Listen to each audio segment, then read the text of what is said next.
They called me into the conference room to tell me my absence was unacceptable. No warning. No context. Just a calendar invite titled Attendance Review. What they didn't know, what made the moment almost surreal, was that I was reading that message from 7,300 miles away, seated at a polished glass table in Dubai, directly across from the CEO of a multinational conglomerate, finalizing a deal worth $25 million for their company. While they were documenting my lack of presence, I was quite literally holding their fiscal year together. My name is Emily. And for 6 years, I was the reason my company never collapsed, quietly, invisibly, and without credit. I didn't argue. I didn't respond. I just took a sip of my coffee, closed the email, and kept negotiating. At that moment, I already knew something had broken. And once you break the person who keeps the receipts, the story never ends well. I worked at Linris Dynamics, a mid-sized tech company headquartered in downtown Denver, the kind of place that loved buzzwords, glass offices, and pretending everything was under control. My official title was Senior Compliance Specialist.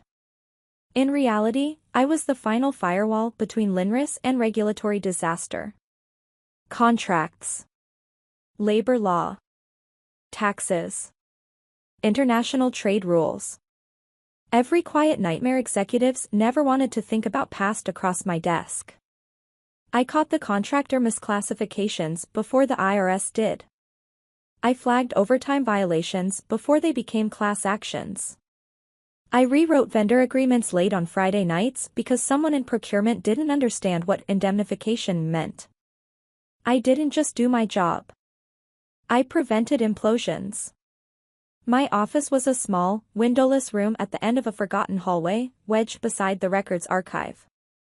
Fluorescent light flickering. Filing cabinets stacked like barricades. Most employees didn't know where it was. The few who did only came when something had already gone wrong.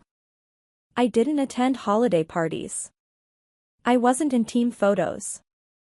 I wasn't invited to champagne celebrations when deals closed. While others toasted, I reviewed fine print. While sales celebrated revenue, I made sure that revenue wouldn't land us in federal court. In 6 years, I personally prevented at least a dozen lawsuits. Sexual harassment complaints resolved before litigation. OSHA violations corrected quietly. An international trade compliance issue that would have triggered federal sanctions if it had gone unchecked. No announcements. No bonuses. Not even a thank you email. But the executives knew. They always knew. The CEO would forward me contracts at midnight with subject lines like, "Need your eyes ASAP." The CFO would slip vendor agreements under my door asking, "Is this going to hurt us?" They fed on my expertise and called it teamwork. I didn't mind the invisibility. In corporate America, visibility cuts both ways. The more you know, the more dangerous you become. So I stayed quiet. And I documented everything. Every ignored warning. Every dismissed memo. Every casual hallway comment that started with, "We'll deal with compliance later." My personal cloud storage held 6 years of emails, notes, and internal conversations, organized by date, department, and potential violation. It wasn't paranoia. It was insurance. Because I knew how these stories end. The quiet ones are always the first thrown under the bus. I should have noticed the signs sooner. The sudden questions about my workflows. HR's growing interest in the knowledge transfer. Suggestions that maybe I should train a backup, just in case. Conversations stopping when I entered the break room. Invitations disappearing from my calendar. But I was too busy keeping their house of cards upright to notice the knife being sharpened behind me. The Dubai assignment came on a Tuesday morning in March. The CEO appeared in my doorway himself. No small talk. "Emily, I need you in Dubai by Thursday.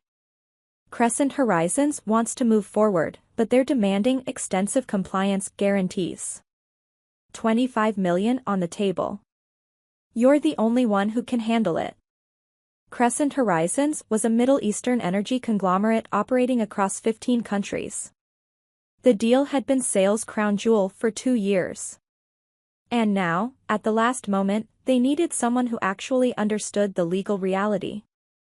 I canceled my first vacation in 3 years, 5 quiet days planned in a mountain cabin, and worked 72 hours straight. 38 pages of compliance documentation. Risk matrices for every scenario. US and UAE regulatory frameworks translated into language that would survive scrutiny on both sides. The flight left Wednesday night. I worked the entire 14 hours, reviewing contracts while the cabin slept. By the time I landed, I knew every clause by heart. Crescent Horizons headquarters occupied the top floors of a glass tower that cut into the desert sky. Their CEO, Khalid Al-Rashid, spoke carefully, precisely. Power without noise. For 3 days, his legal team tested me. Export controls. Data sovereignty. Tax exposure. Intellectual property. I answered everything. Calmly. Cleanly. By Saturday morning, we were ready to sign. I stepped out to check my email before returning to the room, and that's when I saw it. A formal message from HR, a timestamped Friday afternoon, Denver time. Your unauthorized absence from the office constitutes a serious breach of company policy. Disciplinary action is being considered. Unauthorized. I had written authorization from the CEO. Documented approvals. Full itineraries shared weeks earlier. The email was copied to the entire executive team, except the CEO. At the bottom was a forward from the deputy director of sales, sent minutes earlier. Concerned about Emily's pattern of absence without proper documentation. The setup was obvious. While I was closing his deal, he was clearing me out. I stood there, Dubai sunlight pouring through floor-to-ceiling windows, while the deal waited behind me. I could have walked away. Let the negotiation collapse. Let them explain the loss.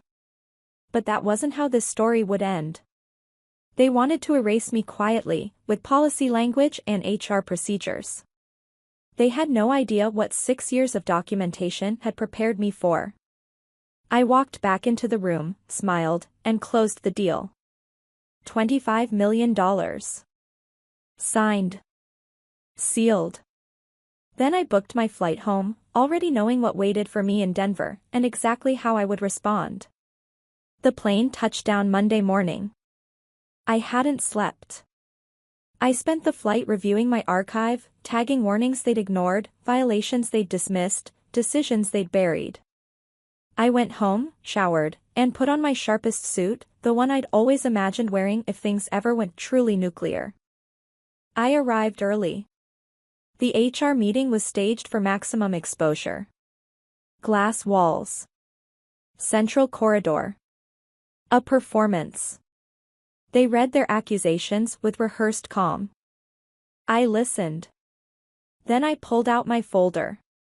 Authorization emails. Sign travel approvals. Process confirmations. Coverage plans. One by one. The room went quiet. They still wanted my signature. I signed. Not because I was defeated. But because I was ready. As I walked back to my office, I felt it, the shift. They thought they'd won. They had no idea this was only the opening move. I closed my door, opened my laptop, and began writing the email that would change everything. Once the door to my office closed, the noise of the hallway faded, and for the first time since Dubai, everything felt perfectly still. That stillness mattered. It was the same silence I'd worked in for 6 years, the kind where decisions are made carefully, not emotionally. They thought that disciplinary notice was the end of the story. In reality, it was permission. Permission to stop protecting people who had never protected me. I opened my laptop, logged into my personal cloud storage, and stared at the folders I'd been building quietly since my first year at Linris.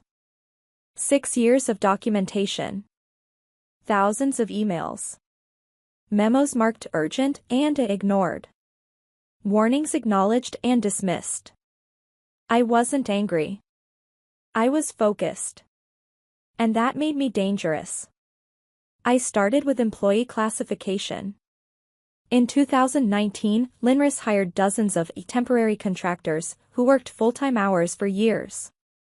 I had warned leadership repeatedly that the IRS would reclassify them as employees. Each warning was met with delays. We'll revisit after Q4. We never did. Next came overtime violations. Junior engineers working 60-hour weeks were labeled exempt despite not meeting federal criteria. I'd calculated exposure once, over $9 million in unpaid wages, and sent it to finance and HR. The response thanked me for my diligence and promised to take it under advisement. They never did. The deeper I went, the clearer the pattern became. Compliance wasn't ignored by accident. It was ignored because it slowed revenue. And people like me were only useful until we became inconvenient. The most damaging section was international trade.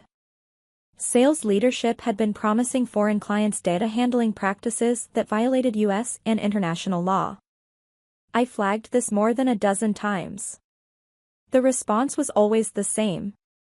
We'll clean it up after the deal closes. But what sealed everything was Dubai. In his rush to claim ownership of the Crescent Horizons deal, the deputy sales director had submitted preliminary contracts to the board before my review. Those documents contained language that crossed into Foreign Corrupt Practices Act territory. I'd corrected everything in my final negotiations, but his originals were still on record. He hadn't just ignored compliance. He'd documented his own exposure. By early Tuesday morning, I had built something precise. Not emotional. Not dramatic. A 72-page report written like a prosecutor's roadmap. Section 1 detailed worker misclassification. Section 2 covered wage and hour violations. Section 3 outlined international compliance failures and potential criminal exposure. Section 4 addressed securities disclosures that misrepresented risk to shareholders. Section 5 documented retaliation, including my disciplinary action while on authorized travel. The appendix alone was 300 pages. Every claim supported.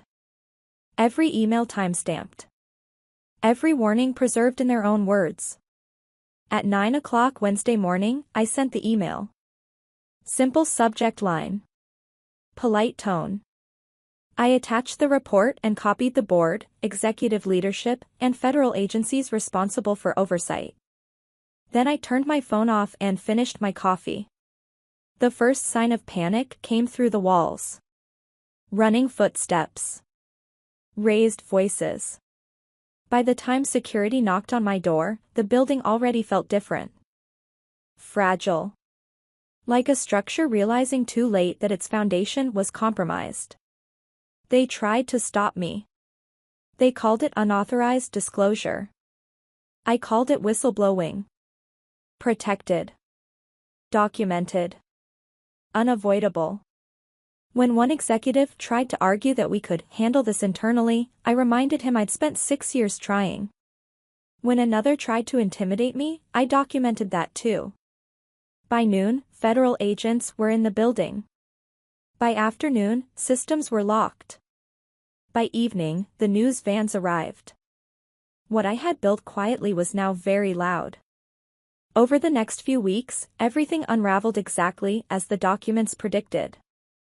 Investigators confirmed unpaid wages. The SEC questioned earnings calls. Emails surfaced showing leadership knew about violations while reassuring investors. The deputy sales director was arrested. The CFO resigned. HR tried to quietly disappear and failed. Employees began coming forward with their own evidence. Stories I'd never known, violations even I hadn't seen. Linris didn't collapse because of one report. It collapsed because the report proved it had been rotting for years. I didn't celebrate. I watched. From my kitchen. From my lawyer's office. From the quiet space where vindication doesn't feel loud, just final. The whistleblower rewards came later, but the real shift was something else. Companies started calling. Not because I was dramatic. Because I was thorough. Crescent Horizons called too. They offered me a position with real authority. A compliance role with Windows. With executives who listened. I accepted. 6 weeks after that HR meeting, Linris declared bankruptcy. The building emptied. The leadership scattered. The people who had once dismissed me now studied my report as evidence in court. I drove past the office one last time before leaving Denver. The lights were off. The glass reflected nothing. I wasn't proud of destroying a company.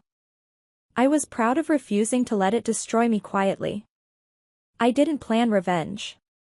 I planned documentation. And when they forced my hand, documentation did exactly what it was supposed to do. It told the truth, cleanly, undeniably, and all at once. If you take anything from my story, let it be this: never underestimate the quiet ones.